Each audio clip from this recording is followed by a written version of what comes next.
DNA में कल आपको एक कागज दिखाया था हमने।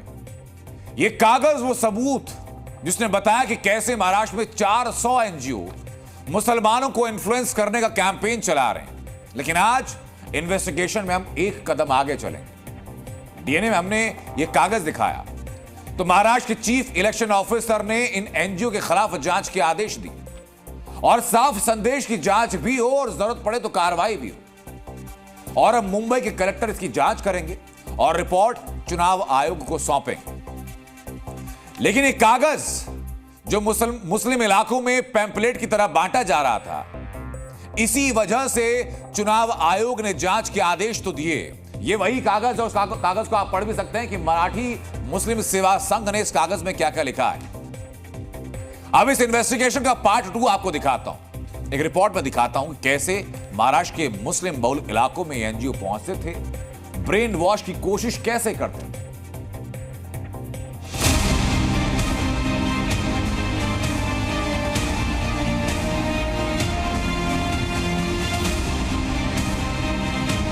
महाराष्ट्र चुनाव में 400 एनजीओ के जरिए मुस्लिम वोट बैंक को महाविकास आघाड़ी की तरफ मोड़ने का प्लान। इस रैकेट का खुलासा होते ही चुनावी राजनीति में खलबली मची, शिकायतें दर्ज हुई, जांच का आदेश दिया गया और इसी हलचल के बीच जी न्यूज रिपोर्टर कथित पर्चे बांटने वाले एनजीओ मराठी मुस्लिम सेवा मंच की तलाश में निकले और हम पहुंचे इस एनजीओ के दफ्तर।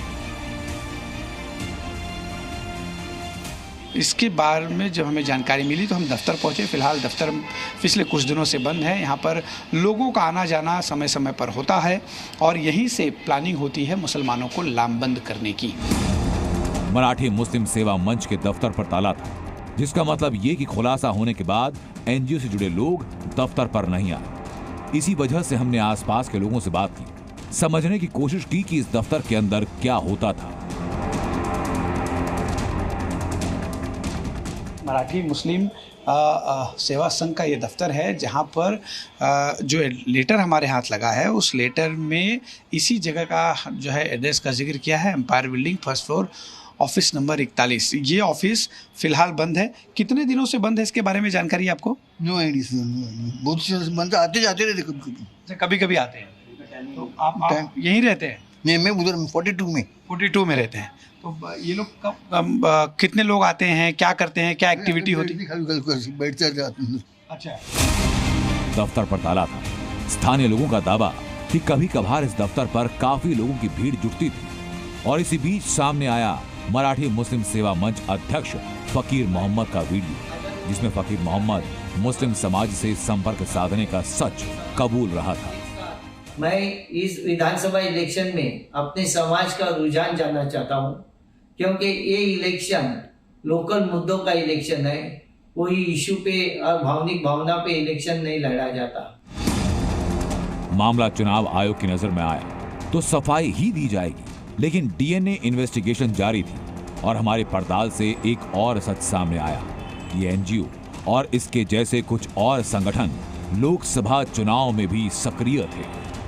जो एनजीओ है वो तमाम एनजीओ को लेकर लोकसभा चुनाव के अंदर मुस्लिम बाहुल इलाके के अंदर बहुत सारी मीटिंगों का आयोजन किया गया था। हमारे पास एक्सक्लूसिव जानकारी है कि मुंबई के साउथ बॉम्बे इलाके के अंदर बहुत सारी ऐसी मीटिंगें कराई गई थी जहां पर 2024 के अंदर लोकसभा चुनाव के अंदर के वोटों का ध्रुवीकरण किस तरीके से हो और कहीं ना कहीं मुस्लिम इलाकों के अंदर वोटर अवेयरनेस के नाम पे तमाम लोगों को जो है वो मीटिंग का आयोजन किया गया था। अगर बात कर ले तो वहाँ पर जो है हॉलों के अंदर मीटिंग का आयोजन किया गया था। तमाम जो छोटी मतलब जो शादी के हॉल होते हैं वहाँ पर किया गया था, जमात खानों में भी किया गया था।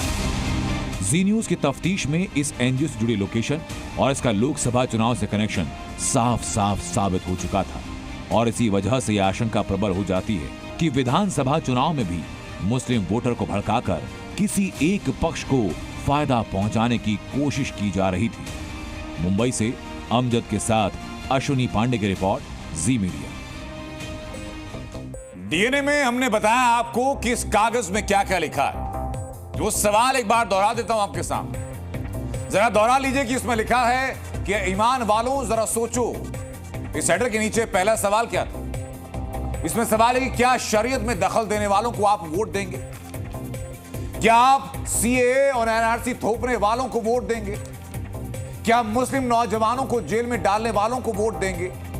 क्या बुलडोजर से मुसलमानों को की बस्तियां उजाड़ने वालों को आप वोट देंगे? एक और सवाल इसमें लिखा कि क्या आप हमारी बेटियों के सर से हिजाब खींचने वालों को वोट देंगे? अब आप ये खुद समझिए कि एजेंडा सामाजिक है या राजनीतिक है, ये समाज सेवी है या राजनीति सेवी है, ये आप खुद तय कीजिए। मुसलमानों को समझाया जा रहा है, ये भड़काया जा रहा था, आप ये भी तय कीजिए, क्योंकि सब कुछ साफ सामने है। एनजीओ का नाम सामने है और ये कागज भी सामने है।